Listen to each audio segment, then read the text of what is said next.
ada yang namanya akar, batang, daun, buah, dan bunga. Jadi sama seperti manusia. Kalau manusia punya anggota tubuh ya kan? Mata fungsinya untuk apa? Nah, telinga fungsinya sama juga seperti tumbuhan. Di dalam tumbuhan ada yang namanya akar, batang, daun, bunga, dan buah. Nah, mereka memiliki fungsinya masing-masing. Fungsi akar adalah sebagai tempat menyerap air dan nutrisi dalam tanah, juga untuk menopang tumbuhan. Fungsi batang untuk menghantarkan air, nutrisi, dan makanan ke seluruh bagian tumbuhan. Fungsi bunga tempat perkembangbiakan tumbuhan. Bunga yang sudah berkembang biak akan menjadi biji. Nah, biji inilah yang nanti bisa ditanam kembali. Selanjutnya buah, tempat menyimpan cadangan makanan dan melindungi biji di dalamnya.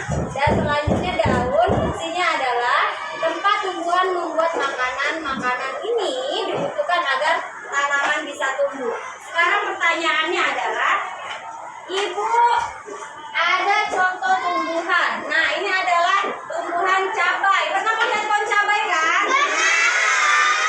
Ada buahnya tidak? Buahnya buah apa? Cabai. Rasanya? Buah cabai biasanya digunakan untuk apa?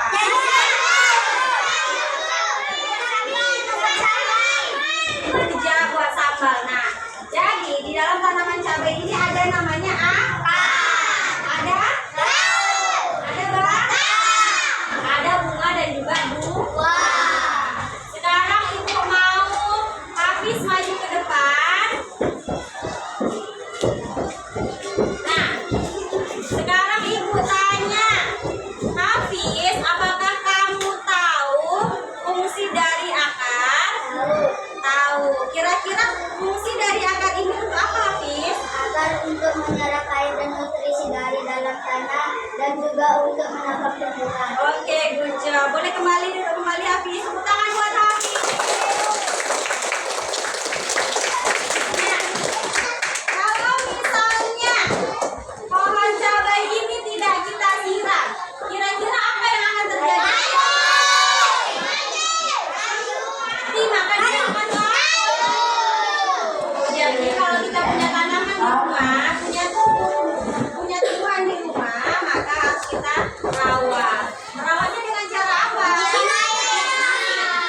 Air. Nah, jangan dicabut. Kalau dicabut tumbuhannya, maka dia akan mati. Tidak bisa hidup kembali. Karena apa? Kan sudah dicabut akarnya. Iya. Fungsi akar tadi untuk apa?